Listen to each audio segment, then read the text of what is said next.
Hello and welcome to another world-renowned edition of It's a Sports Show. I am the world-renowned Scott Cray, and you are the interplanetary renowned Dolphin Paul. How do you like that? Wow, that is an introduction of epic proportions. Wow. Our cable ratings must be going through the roof. We are the highest rated show in this time slot in Seekonk.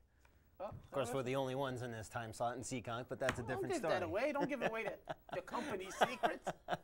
A couple things we want to talk about. Of course, Red Sox Nation. We're going to talk all about the Red Sox, practically this whole show. First, let's wrap things up real quick with the, of course, always real quick, with the NBA and NHL. I say real quick. We'll give them the credit that they get pretty much in every other media outlet.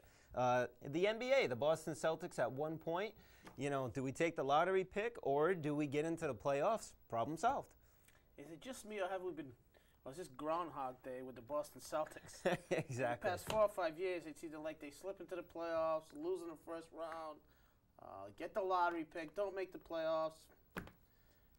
It's kind of disappointing because, the Celtics, I always cut them a little slack because they're 16-time world champs, and I know people say that doesn't count. That's starting to run a little out, though. It is, but still, I mean, they're one of the dynasties of basketball, if you will. Yep. But it's kind of frustrating right now because it seems like they're on the cusp with these young players. Right. And a lot of good things happen this year, but you just want them to turn the corner, and it's tough with the salaries and everything in the NBA. And I'll tell you what, Danny Ainge, I love the guy as a player. He's going on his 5th year, so I think next year is a big key year for them as far as making the playoffs. I mean, do they bring in some veteran help if they can? Right. I mean... Well, you're saying Paul Pierce isn't enough veteran help there? No, Paul Pierce had a great year. I think he worked Sure well did. with Doc Rivers. A tremendous year for Paul Pierce. Unfortunately, he's kind of being wasted a little bit, but... Goes a little unnoticed, too, on a national scale. A little bit, yeah, because they don't win. But, I mean, you've got guys like Kendrick Perkins, Gerald Green, who's very raw.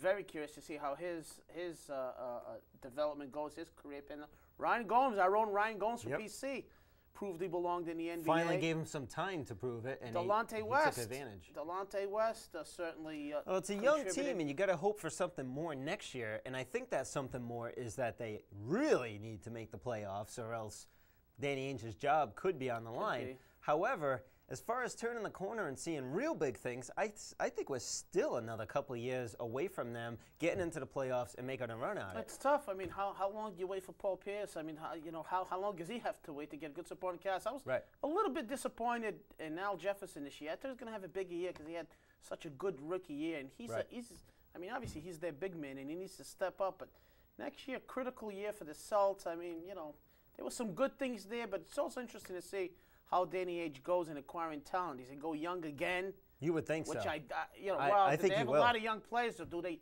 need to find a way to get a veteran presence in here? Right. One good thing I was glad to hear about Danny Ainge was that he said, we're not going to be impatient, a la Ricky Pitino, who got rid of Chauncey Billups, who we all know is one of the best point guards in the NBA. Yeah. And guys like that. So, again, it's unfortunate, but I'd rather have it this way. I'd rather have them have a shot at a lottery pick and maybe getting a top 5, top 4 draft pick. I mean, albeit get into the playoffs and get knocked off in the first shot. Yeah, get into the playoffs. I mean, I want them to have a tremendous year next year. I mean, they're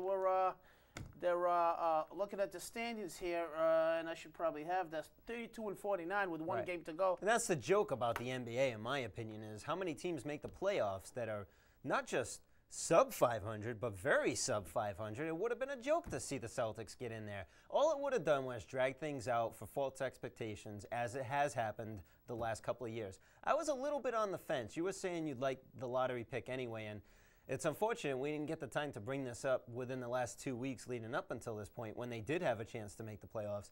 I was really on the fence about it because at first I'd rather have had the lottery pick, but then as I started thinking about it and listening to what Paul Pierce had to say when reporters asked him that question, he kind of made sense when he said, I'd like to make, nothing beats experience in the playoffs. That's true, that's and a to good give point. these young guys experience would have been top-notch. Now, if they squeak into the playoffs next year, now you're faced with a lot of players with no playoff experience, and who knows how far that's going to take them at that point. Yeah, but I think with the right mix of veterans and with the guys they have, I mean, they could all of a sudden be a very good team and not have to sneak into the playoffs. I mean, Gomes is solid. We talked about Al Jefferson. I mean, Kendrick Perkins. I mean, Gerald Green is an unbelievable athlete. I mean, if they could somehow put all data together, right. I mean, they'd have a pretty exciting team. Do they need to go get another big name? I don't know, but what do you give up? Do you bring it? The only problem I have with bringing in a veteran, although it might not be a choice, you might be right. They might just need a veteran presence. My question is, you bring in a veteran, then what do you do with your young players? Your veteran is going to take up playing time, and you're going to have a young, possibly stud sitting on the bench and not on the court where you want him. So that's going to be up to Doc to figure out. It's an interesting mix, and I think even Ainge is a little bit unsure at this point as to what he wants to do. I'm sure the back of his mind he knows what he wants to do, but how it go about it, it's a whole different thing. So we'll keep you updated on the NBA playoffs a little bit. You have Doc and you have Paul Pierce. Those are the two guys you need as far as I'm concerned. We can only go forward from here. I love them both. Are you a huge fan of the Doc Rivers? I am. I do. Okay. I listen to his interviews, and he's just got the intelligence level that one would want in a coach, and he seems to really know how to deal with these young guys. He's not.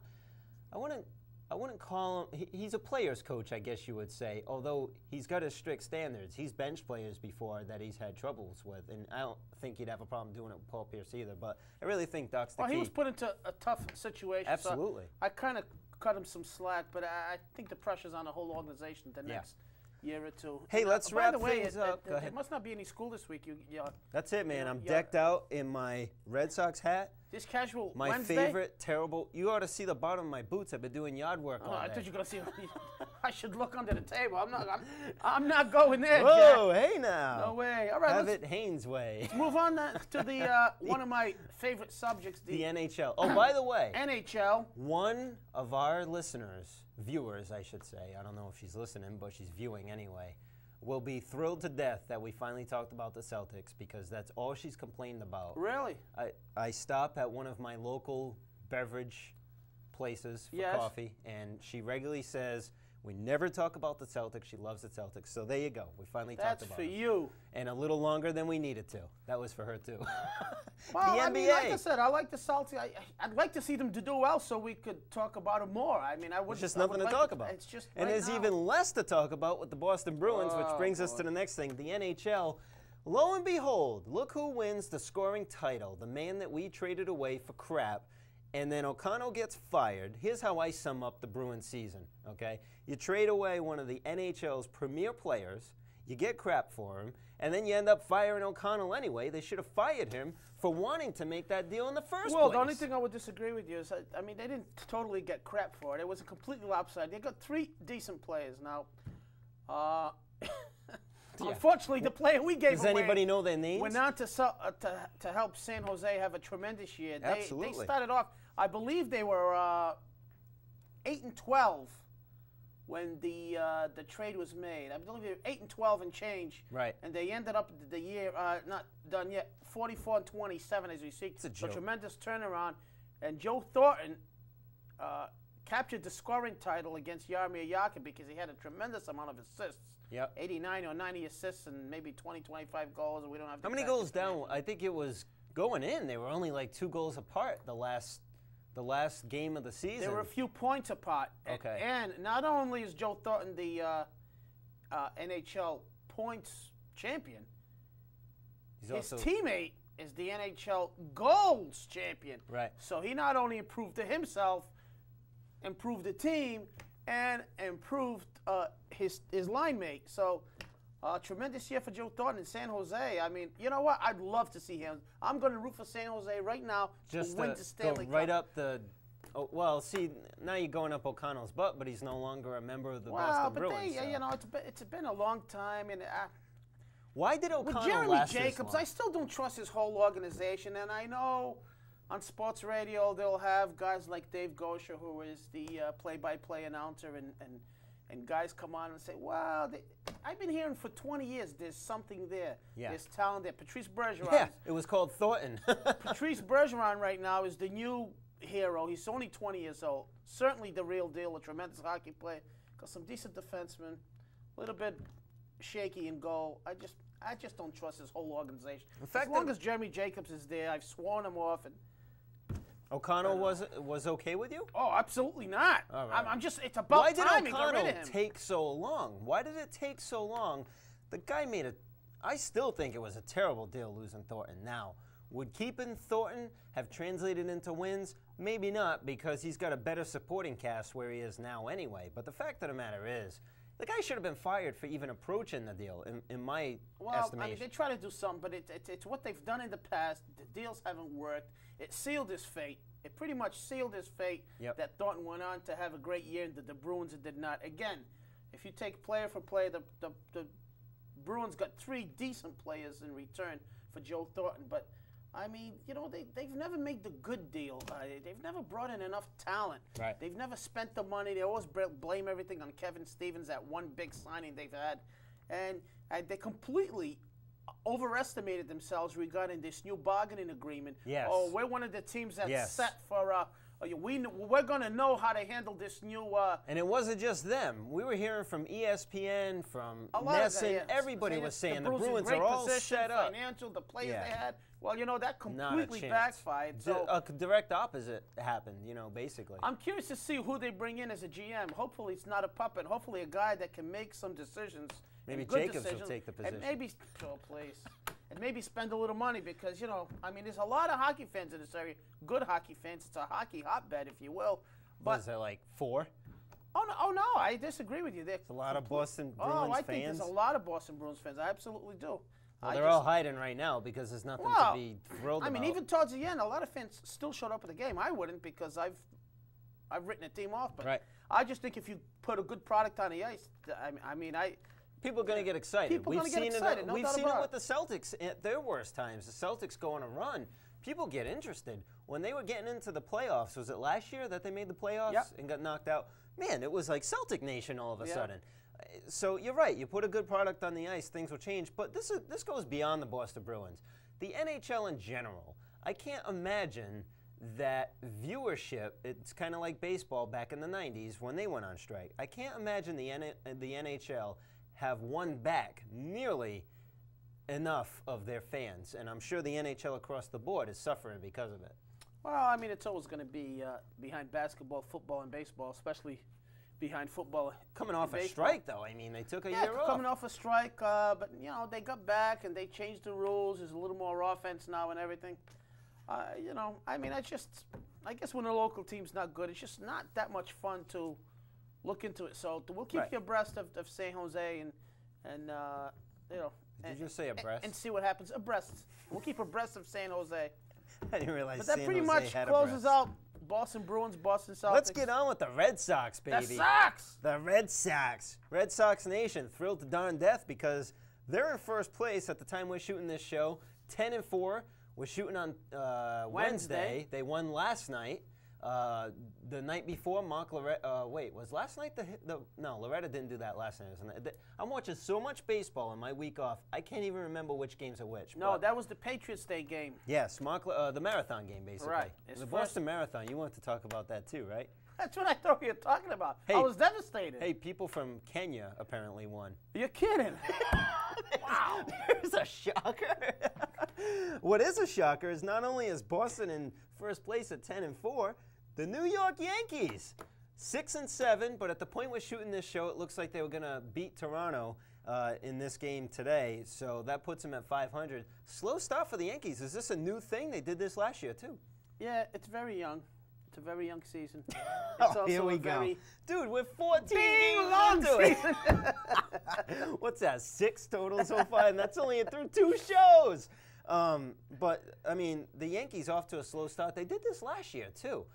Yeah, they did, and then all of a sudden, I mean, I can't imagine them hovering near the bottom of the East. No, of course not. With that lineup. But I will say this, though. Randy Johnson didn't look good yesterday. No, and you should have known something was coming up. back, but I'll tell you what, their pitching is suspect. Yes, it is. And we knew that coming in. That was one of the strengths that we said Boston had. Now, I'm not sure if that's changed in the meantime, but that was one of the strengths that Toronto had over the Yankees as well. The thing about the Yankees that I realized today watching the game, and I'm pulling this a little bit off of the broadcasters that were broadcasting the game on ESPN, Yankees all hit you to death, but you know what? Their defense sucks.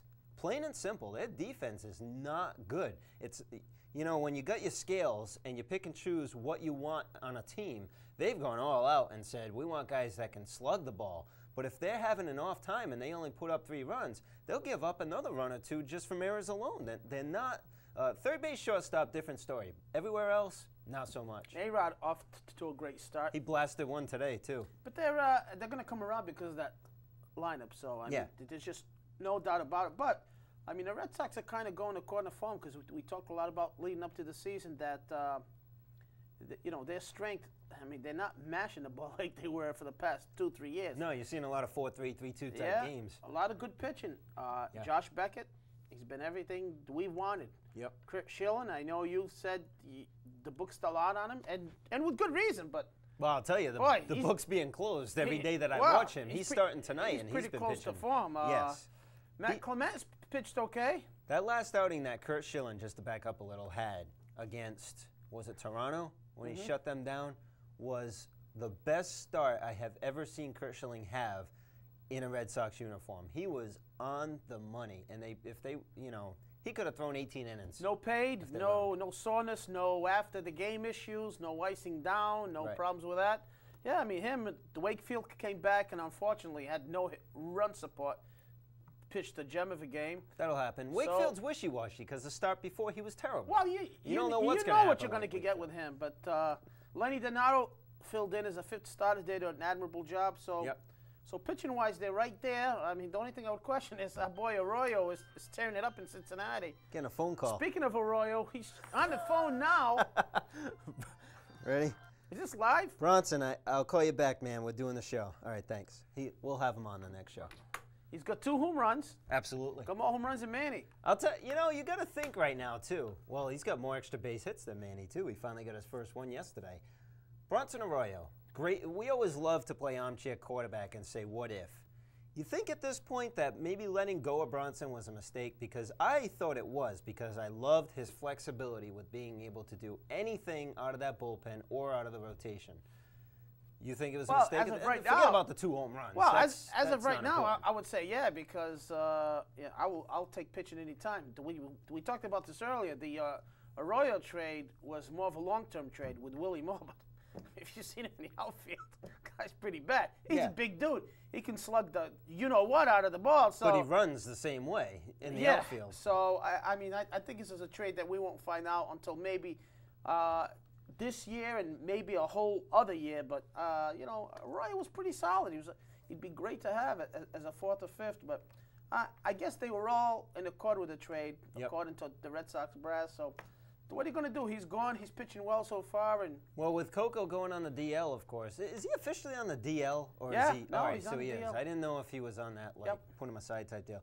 With Coco going on the DL. Maybe it was a good thing getting Pena in because it gave you some flexibility in the outfield that you wouldn't have had you not bring him in. I look at the lineup, and I'm looking at some of these stats. Loretta, even though he had that blast to win the game, has not been hitting the ball well. He's got a .255 average. However, the defense is like of no other we've seen in a long time over in that way. Yeah, they have this is the big difference between, well, I shouldn't say Red Sox pass. They weren't sloppy, but I think they've tightened that up. And they're tight as can be. We've talked about that. Less hitting, more pitching, more defense. And that's my way to win. I mean, I love the home run just as much as the next guy, but Loretta, these guys all need to get timely hits, which they've been doing. Loretta has been doing that. Right. I don't think Loretta's going to bat .320. I don't think Mike Lowell's going to, And Loretta is a 300 funny your love career for hitter, Lowell. I don't think he's going to bat .400. Well, I'm glad to see, that they might be moving him up in the lineup. He's batting .277, nothing special yet, but I'm telling you, things will happen. I think these guys need to contribute in different ways. Like we saw defensively. Offensively, I'm speaking of like Euclid last night, getting that base hit to put the Red Sox ahead. They need guys to deliver in spots, and I think as long as you get that from all the other guys, then the Mannies, the Ortizes, the Veritek, when Coco comes back, I think those guys will take care of the rest. And if they can do that with solid pitching, that's a good formula. I'll tell you, with Euclid, I don't want to get in trouble with the sports show lawyers, so I'm going to word it this way. Euclid has got to have the biggest non-steroid taken head that I've ever seen in my life.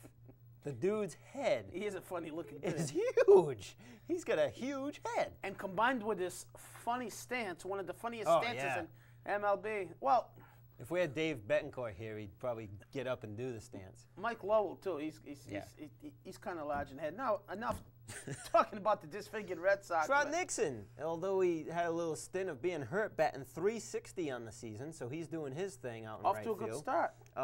And of course, David Ortiz. I mean, does the guy surprise you anymore? He tagged one off the wall so hard the other day. I thought he was going to knock the scoreboard over. How about the shift, the defensive shift Tampa made? Yes. Nobody on third base. Right. That's unbelievable. Yeah. To do that for one player, that's showing you a lot of respect. Well, they used to do it for, and they probably still do for Giambi. You think Tito will eventually flip-flop Ortiz and Manny, or you think he's going to give Manny some more extended time? I give him a little more time right now, but I don't know how far you want to push it. Right now, according to my numbers, he's batting .260, which isn't bad enough yet, in my opinion. Maybe I'm putting a little too much on average, but the fact of the matter is, with that .260 average, he finally got his first extra base hit. We're joking about Arroyo having more than he does, but he got his first extra base hit yesterday. And that's just too long for a guy in that spot in the lineup. But I think right now, keep it as it is. What would you do? Flip-flop it now? No, or? not yet. No, he's going to come around. You're going to give a hitter like that. I mean, I don't think he's all of a sudden going to just not be a good hitter. Right? I mean, I think it'd be a gradual thing. And I think eventually he'll come around. He's hitting the ball hard. And, you know, he's gotten a few hits the last few games. So It'll come around. I think the last thing we need to worry about and the thing is, keep in mind that the Red Sox, what their record looks like. And let's look at some of the negatives. Manny's not being Manny. How about that for being the opposite of Manny not being Manny? Very small negative. And then you have trouble with David Wells, so that's a knock to your rotation. But then you add in the pluses. For every negative, something good has happened. Ortiz has started off on fire, which has helped the Manny situation. And then Schilling has started off on fire, which has helped the Wells situation. I don't know what to do with David Wells at this point. I wish the guy would have just retired. I mean, I know the guy's a gamer, but he's in his... He's like 400 pounds, and he's, 73. 42, 43 years old. I like to go with him to the movies so I could get a discount. There's been word, by the way, I don't know if the fans out there viewing have heard. They probably have by the time we had the show. Supposedly, Roger Clemens rented a house in the Cape for the summer. Yeah. Hey, I'm just delivering the news. If you had all the money in the world, who wouldn't rent a house down in the Cape in the summer, for crying out loud? A lot better places than to rent in the Cape if you're Get Roger off Clemens. of it. It ain't happening. Well, listen. He'll probably sell it next week. How many minutes there? 5 minutes. Wow, still. that went quick. Let's talk about Roger Clemens for the next 5. That's a joke. Well, how about let's talk about our old... Forget about Clemens, all right? He's dangling everybody like a couple of puppets. If he comes, great. Believe me. I'm not saying... Believe it or not, I'm kind of with you. I know people would love to have Roger, but, I mean... She's going to be here on a part-time basis from July on, only the home games. You know just the road games. I mean, it's kind of a little bit ridiculous. I mean, we're going to get back to the Yankees are buying the championship. If Roger comes here for a couple months, I don't know.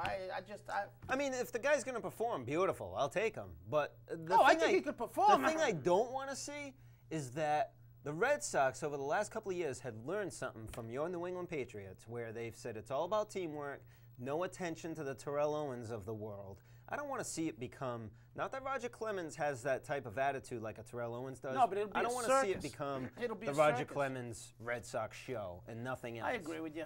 Now, if he were to decide, let's say, by May or June, say, listen, I'd like to pitch the rest of the year, I guess it would be like a mid-season acquisition. If he pitched every game. And for how much money, too? I mean, let's not forget here, we do have to control our payroll for... What do you mean our payroll? It's not my payroll. I know. I really don't care about that. Mentality. Honestly, I really don't care. Because it's not your payroll. It's not coming out of your wallet. Oh, wait, it is. When you go buy a hot dog and it costs $23, you know. Oh, wait a minute. So you're trying to say if they don't get Roger Clemens, the hot dog's going to cost $2? You're still going to pay, Jack. The point is, though, you should care a little bit about the money. If I Roger don't Clemens because comes, it's not going to affect anything else. It's not you're talking Roger Clemens, like one football. person. However, if more and more people, you know what I mean? As payroll gets higher. This is a one-year rental. 1 year payroll. It's not like the NFL where you got to count for the signing bonus for 2-3 years. Yep. So I mean, if it doesn't affect any other move mid-season, right? I mean, if they could get Roger Clemens mid-season, that would be like a trade hit to me. Not give anything up and just pay him. Right. I'd like to see Roger Clemens strike out Johnny Damon. I mean, the the Coca-Colas are still going to cost $4.50. It's ridiculous. So I don't care if they spend the money. I really don't. How about let's give congratulations to our old friend. He's not your old friend, maybe. He ain't my old friend, man. My old friend Pedro. I threw under that 200 stupid He was wins the first member for a guy who of the wasn't supposed Scott to be. Cray fruit tree out in left field. He was the first member. Good job. 200 wins. Go ahead. You got something to say about Pedro? Say it. Because I got stuff to say. Oh, he always has stats. You know what? You say what you got to say. Because believe me, all I'm saying I is got plenty to say about Pedro. Congratulations to Pedro. 200 wins. Ooh. A guy who wasn't supposed to last a few years, according to the Dodgers. Yep. 2.73 You sound just like every other media member. ERA. I mean, I don't want to. Yeah, he's got great numbers. He's got great numbers. Pitches. But if I hear one more Hall of time, Famer. he wasn't supposed to be a good pitcher at 5'10", 180 pounds. Well, he is. That was years ago. Get over it. You know what ticked me off? It's already, I'm already not a Pedro lover. What ticked me off more was the best PR of every station on the planet worldwide that we heard about Pedro was from Pedro. If I hear Pedro say, what, 200 wins, that's not 20 wins. No kidding, Pedro, it's not 20 wins. It's 200 wins. Oh, yeah, nothing like patting yourself on the back. That's all I have to say. So you don't like Pedro? Never did. He was the first member. He was the reason why the fruit tree was invented. A lot of baseball Hope he breaks his coming leg. up. It's a long season. Ding, number 7. But next week we're going to talk one of my favorite subjects, a little NFL draft. So that's kind of our little talk about the marathon. NFL draft preview show. We'll have a lot of it on it. Obviously, it'll air before the draft. So next week we'll talk about eating hoagies and baseball, and of course, baseball is going to be. We're going to talk about baseball the next few months. I love the draft. Hey, it's a long season. We'll be talking a lot of baseball. It's a sports show at yahoo.com. Thanks as always from the people behind the glass. We appreciate your work. And email us anytime. We'll see you next week. See you next week. That's a wrap.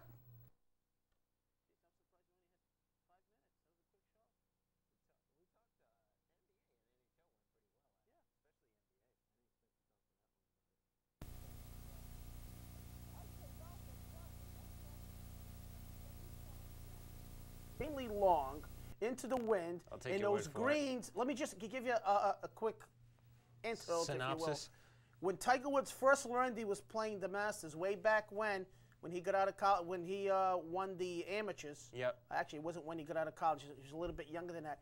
He went to his college gym and putted on the hardwood to get ready for the Masters, just to give you an idea how quick those greens are. I know you're really impressed now. Wow. Big Papi swings a toothpick in the off-season, so his bat feels that much heavier. I mean, really now.